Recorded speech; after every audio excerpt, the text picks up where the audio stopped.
ജനസംഖ്യയുടെ അടിസ്ഥാനത്തിൽ ജില്ലകൾ പുനഃക്രമീകരിക്കണമെന്ന ആവശ്യം കൂടുതൽ ശക്തമാവുകയാണ്. മലപ്പുറത്തെ UDF നേതൃത്വമാണ് ഇത് മുന്നോട്ട് വയ്ക്കുന്ന പ്രധാനപ്പെട്ട ആവശ്യം. UDF മുന്നോട്ട് വയ്ക്കുന്ന ഈ ആവശ്യത്തോട് ഏറെക്കുറെ ചേർന്ന് പോകുന്ന നിലപാട് തന്നെയാണ് BJPയും സ്വീകരിച്ചിരിക്കുക.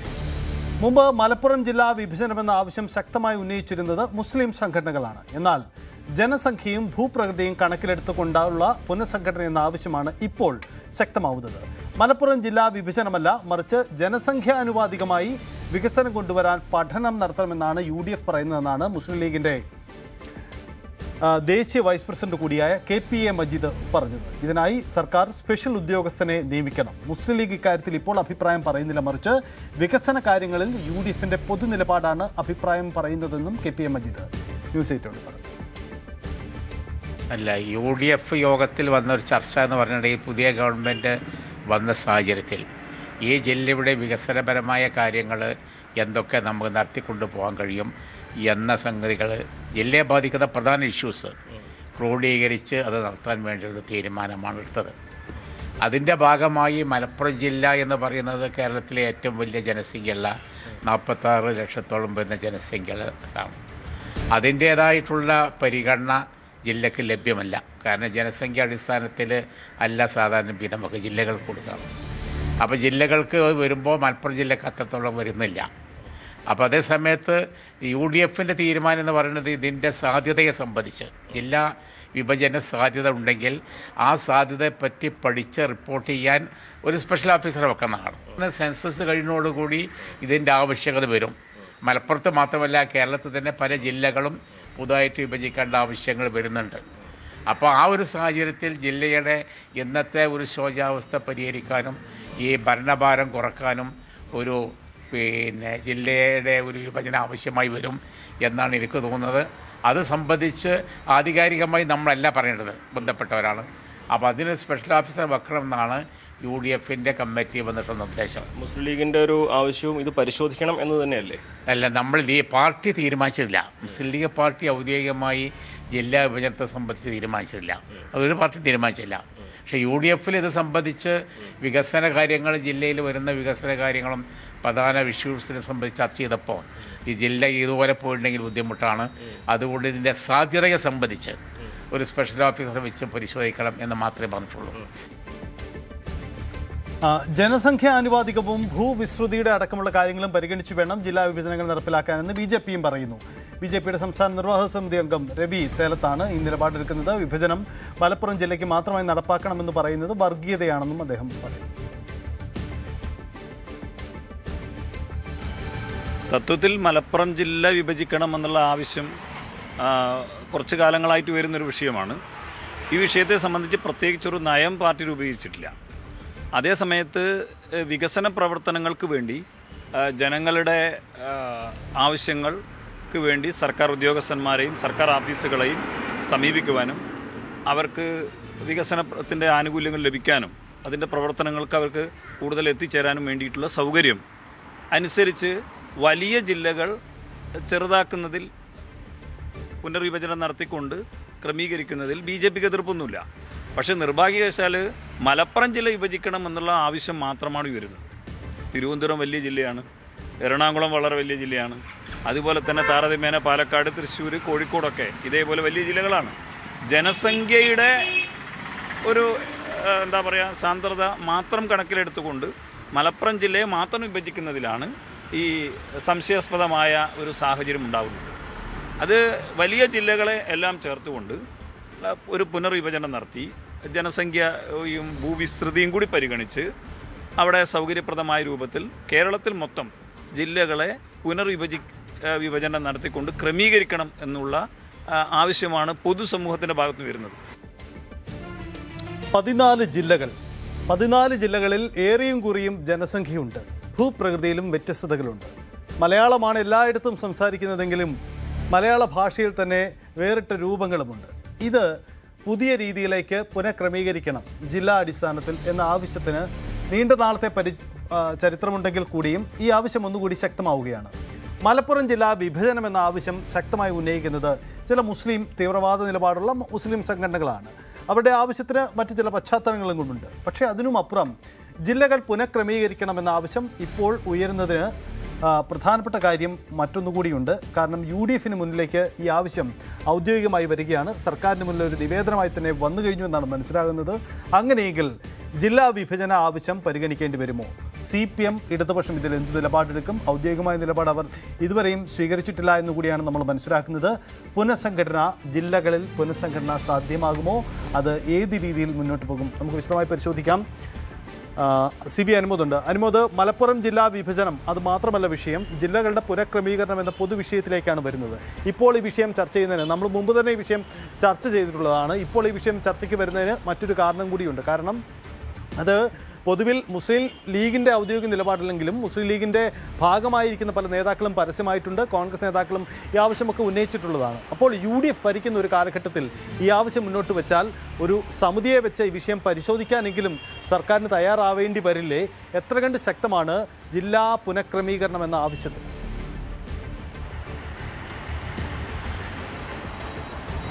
സജിത്ത്, ഇപ്പോൾ ഈ ജില്ലാ പുനഃക്രമീകരണം എന്ന ആവശ്യം ഉയർന്നു വരാനുള്ള കാരണങ്ങൾ രണ്ടാണ്. ഒന്ന്, സജിത്ത് സൂചിപ്പിച്ചതുപോലെ തന്നെ UDF സർക്കാർ ഇപ്പോൾ അധികാരത്തിലുണ്ട് എന്നുള്ളത്.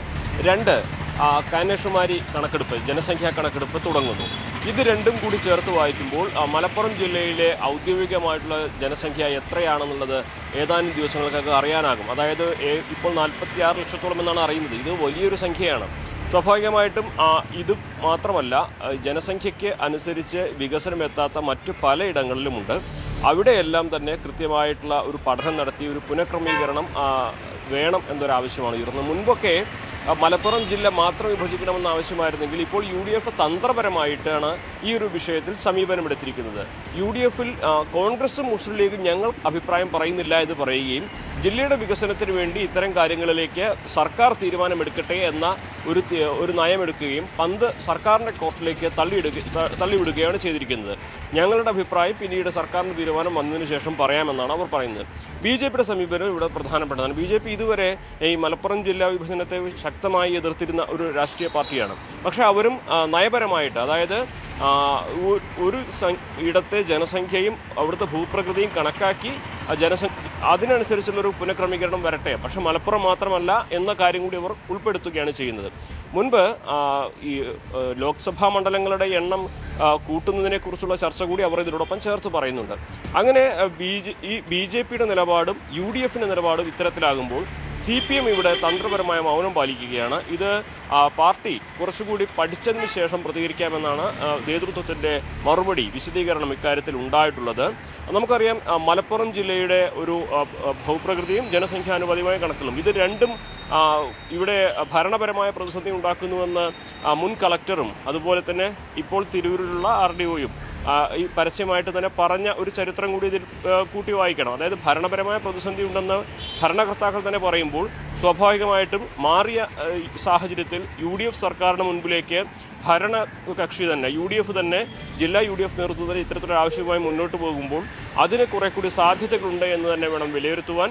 ഒരുപക്ഷെ ഒരു സ്പെഷ്യൽ ഓഫീസറെ നിയോഗിച്ച് ഇക്കാര്യത്തിൽ ഏതെല്ലാം മേഖലകൾ കേന്ദ്രീകരിച്ച് ഈ ഇത്തരത്തിൽ കൂട്ടിച്ചേർക്കലുകളും കൂട്ടിക്കുറയ്ക്കലുകളും ഒക്കെ വേണ്ടി വരും എന്നുള്ള കാര്യത്തിൽ ഒരു പഠനം നടത്താനുള്ള തീരുമാനമെടുത്താൽ അത് സ്വാഭാവികമായിട്ടും വലിയ ഒരു മാറ്റത്തിലേക്കുള്ള ചുവടുവെപ്പാവും. കാലങ്ങളായിട്ട് ഇപ്പോൾ തന്നെ SDPയുടെ ഒക്കെ ഈ ഒരു ആവശ്യം മുന്നോട്ട് വെച്ച് പ്രക്ഷോഭം വരെ തുടങ്ങിക്കഴിഞ്ഞിട്ടുണ്ട്. അപ്പോൾ അങ്ങനെ ഒരു മലപ്പുറം ജില്ല മാത്രമായി വിഭജിക്കാനായിരിക്കില്ല, ഒരുപക്ഷെ ജനസംഖ്യാനുപാതികമായിട്ടും ഭൂപ്രകൃതി അനുസരിച്ചും ഈ കാര്യങ്ങൾ കുറെ കൂടി ജനങ്ങളിലേക്ക് ഭരണത്തിൻ്റെ നേട്ടങ്ങൾ എത്തുവാൻ, അവരുടെ പ്രശ്നങ്ങൾ മനസ്സിലാക്കുവാൻ, അവരിലേക്ക് ഭരണത്തിൻ്റെ ഗുണങ്ങളെത്തുവാൻ എന്തെല്ലാം ചെയ്യാമെന്ന കാര്യത്തിൽ അവർക്ക് ഒരു പഠനം നടത്താനുള്ള സാധ്യത. എന്നാലും ജില്ലാ UDF നേതൃത്വം തന്നെയാണ് ഇക്കാര്യം മുന്നോട്ട് വെച്ചതെന്നുകൊണ്ട് തന്നെ VD സതീശൻ സർക്കാർ അത് അത്ര എളുപ്പത്തിൽ തള്ളിക്കളയില്ല എന്ന് നമുക്ക് ഉറപ്പാണ്. അതുകൊണ്ട് തന്നെ തന്ത്രപരമായ നീക്കമാണ് ഇപ്പോൾ UDFിൻ്റെ ഭാഗത്തും ഇക്കാര്യത്തിൽ ഉണ്ടായിട്ടുള്ളത്. സജിത്ത്, അനുമതി തുടരുക, നമുക്ക് വരാം. എന്തൊക്കെയാണ് സംസ്ഥാനത്ത് പുതിയ ജില്ല എന്ന ആവശ്യം വരുമ്പോൾ ഏതൊക്കെയാണ് സാധ്യതകൾ, എന്തൊക്കെയാണ് ആവശ്യം ഉയർന്നത്, അതുകൂടി നമുക്ക് നോക്കാം. ഒന്ന്, സംസ്ഥാനത്തെ ചില ജില്ലകൾക്ക് വലിപ്പം കൂടുതലാണ്. ആ ജില്ലകളും തൊട്ടയൽവക്ക ജില്ലകളും കൂടി അതിൻ്റെ ഭൂപ്രകൃതികളുടെ അടിസ്ഥാനത്തിൽ ഒന്നിച്ചു ചേർത്ത് പുതിയൊരു ജില്ല എന്നതാണ്. അവിടെ ഉയരുന്ന ഒരു ആവശ്യത്തിലൊന്നാണ് തിരൂർ. മലപ്പുറം ജില്ലയിൽ ഒരു വിഭജനം ഉണ്ടാവണം, അവിടെ തിരൂർ ജില്ല എന്ന ഒരു പുതിയ ജില്ല ഉണ്ടാവണം എന്നതാണ്.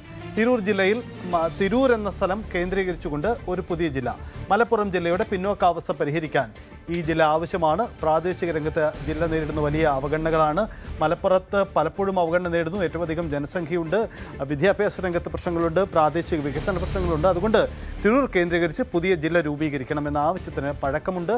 ആവശ്യം ഒന്നുകൂടി ശക്തമായി വരികയാണ്. അപ്പോൾ ജില്ലകൾ പുനഃക്രമീകരിക്കണം എന്ന സാഹചര്യത്തിലേക്ക് ചർച്ചകൾ വരുമ്പോൾ അവിടെ ഉണ്ടാകുന്ന പേരുകളിൽ പ്രാധാന്യമുള്ളതൊന്നായി തിരൂർ മാറുന്നു എന്നതാണ്. മലപ്പുറം ജില്ല വിഭജീകരിച്ച് തിരൂർ കേന്ദ്രീകരിച്ച് പുതിയൊരു ജില്ല എന്ന ആവശ്യം. അടുത്തത് വള്ളുവനാടാണ്. വള്ളുവനാട് കേന്ദ്രീകരിച്ച് വള്ളുവനാട് എന്ന പേരിലോ അല്ലെങ്കിൽ ആ രീതിയിലോ ഒരു പുതിയ പരിഗണന ഒരു ജില്ലയ്ക്ക് ഉണ്ടാവണമെന്നാണ്. പാലക്കാടിൻ്റെയും ഒപ്പം തന്നെ മലപ്പുറം ജില്ലയുടെയും ചില ഭാഗങ്ങൾ ചേർത്തുകൊണ്ടാണ് ഒരു ജില്ല ഉണ്ടാവണമെന്ന ആവശ്യം ശക്തമാവുന്നത്. മുൻ പട്ടാമ്പി MLA CP മുഹമ്മദ് അടക്കം ഈ ആവശ്യം ഉന്നയിച്ചിരുന്നു. വള്ളുവനാട് എന്ന പ്രദേശത്തിന് പ്രത്യേക സംസ്കാരമുണ്ട്, പ്രത്യേക ഭാഷാരീതിയുണ്ട്. ഇതൊക്കെ തന്നെ അതിനെ പ്രത്യേകിച്ച് വേറിട്ട് ചിന്തിപ്പിക്കണം എന്ന വാദം ഉയരുന്നതിൻ്റെ കാരണങ്ങളിൽ ഒന്നുകൂടിയാണിത്. മാത്രമല്ല ജില്ലയുടെ പൊതുവായ വലിപ്പം, ഭൂപ്രകൃതി ഇതൊക്കെ പലപ്പോഴും വികസനത്തിനും ജില്ലാ ഭരണത്തിനും തടസ്സമാവുന്നുണ്ട്. അതുകൊണ്ട് കൂടിയാണ് വള്ളുവനാട് കേന്ദ്രീകരിച്ച് പുതിയൊരു ജില്ല വേണമെന്ന ആവശ്യം ഉയരുന്നത്.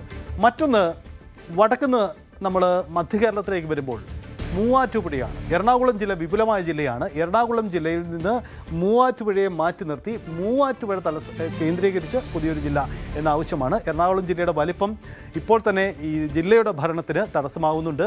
ഇടുക്കി ജില്ലയുടെ ചില ഭാഗങ്ങൾ കൂടി ഇതിനോട് കൂട്ടിച്ചേർക്കാം. തൊടുപുഴയുടെ ചില താഴ്ന്ന പ്രദേശങ്ങളൊക്കെ ഇതിലൂടെ കൂട്ടിച്ചേർത്ത് കോതമംഗലം ഇപ്പോൾ തന്നെ എറണാകുളത്തിൻ്റെ ഭാഗമാണ്. അപ്പോൾ ഈ ചേർന്ന് നിൽക്കുന്ന പ്രദേശങ്ങളൊക്കെ കേന്ദ്രീകരിച്ചുകൊണ്ട് മൂവാറ്റുപുഴ കേന്ദ്രീകരിച്ച് ഒരു പുതിയ ജില്ല വേണമെന്ന ആവശ്യമാണ്. എറണാകുളം ജില്ലയുടെ വലിപ്പമാണ് തന്നെയാണ് ഇതിന് കാരണമായി തന്നെ ചൂണ്ടിക്കാണിക്കുന്നത്. അപ്പോൾ എറണാകുളം ജില്ലയ്ക്ക് വിഭജനം എന്ന ആവശ്യം കൂടി വരുന്നുണ്ട്. എറണാകുളം എന്ന് പറയുമ്പോൾ ഒരു ജില്ലയിൽ നിന്ന് ഒരു ഭാഗം അടർത്തി മാറ്റുക എന്നതല്ല, മറിച്ച് അതിൻ്റെ സമീപ ജില്ലകളുടെ ചില ഭാഗങ്ങൾ കൂടി കൂട്ടിച്ചേർത്തുകൊണ്ട് ഈ ആവശ്യം ഉന്നയിക്കപ്പെടുന്നു എന്നതാണ് സാഹചര്യം.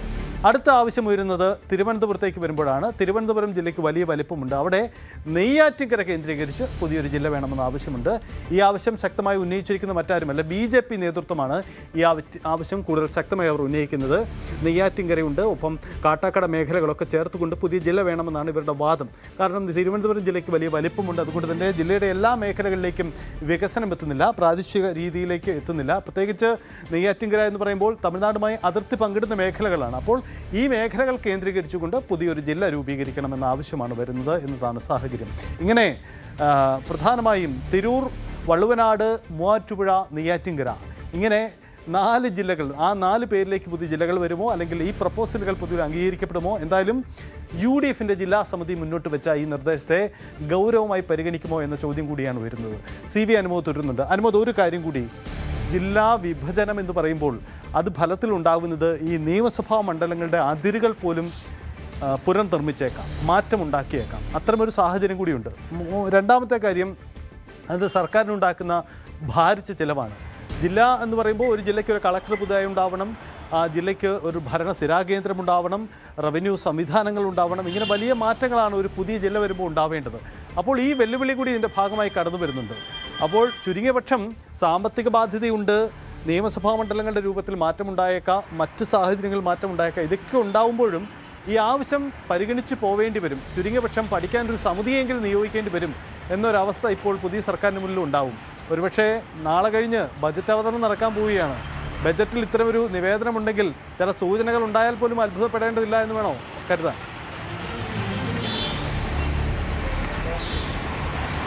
തീർച്ചയായും സൈദ്, ഒരു ഏറ്റവും അടുത്തുണ്ടായ നമ്മളെ പ്രിയദർശിനി സൗജന്യ യാത്ര കൂടി ഇതിനൊപ്പം ചേർത്ത് പറയേണ്ടതുണ്ട്. നമ്മൾ മലബാറിൽ ഏറ്റവും കുറവ്, കേരളത്തിലെ ഏറ്റവും കുറവ് KSRTC സർവീസ്, ഒരു ജനറൽ ആശുപത്രി, ഒരു മെഡിക്കൽ കോളേജ് എന്നിവ മലപ്പുറത്തിന് ഈ ജനസംഖ്യാനുപാതികമായിട്ട് കിട്ടുന്നില്ല എന്നുള്ളതാണ് വസ്തുത. അപ്പോൾ ഈ തരത്തിൽ വിഭവങ്ങൾ, സർക്കാരിൻ്റെ സൗകര്യങ്ങൾ അത് എല്ലായിടത്തേക്കും എത്തണമെങ്കിൽ 3 ഇടങ്ങളിലായിട്ട് ഈ സംവിധാനങ്ങൾ ഒരുക്കേണ്ടതായിട്ട് ആവശ്യമുണ്ട്. തീരദേശ മേഖല, മലനാട്, ഇടനാട്, അങ്ങനെ ഭൂപ്രകൃതി അനുസരിച്ച് മലപ്പുറത്ത് പല വ്യത്യാസങ്ങളുണ്ട്. സ്വാഭാവികമായിട്ടും ഓരോ മേഖലയുടെ വികസനം അല്ലെങ്കിൽ ജനസംഖ്യ അത് കണക്കാക്കിക്കൊണ്ട് എന്തെല്ലാം വേണമെന്ന കാര്യത്തിൽ ഒരു പഠനം നടത്തുവാൻ ഒരു സമിതിയെ നിയോഗിച്ചു കഴിഞ്ഞാൽ അത് അത്ഭുതപ്പെടേണ്ട സാഹചര്യമില്ല എന്ന് വേണം നമുക്ക് ഈ ഘട്ടത്തിൽ പറയുവാൻ. സർക്കാരിന് കൃത്യമായിട്ട് പറയാം, ഞങ്ങളൊരു പഠനം നടത്തിയതിന് ശേഷമാണ് ഈ ഒരു തീരുമാനത്തിലേക്ക് എത്തുന്നത്.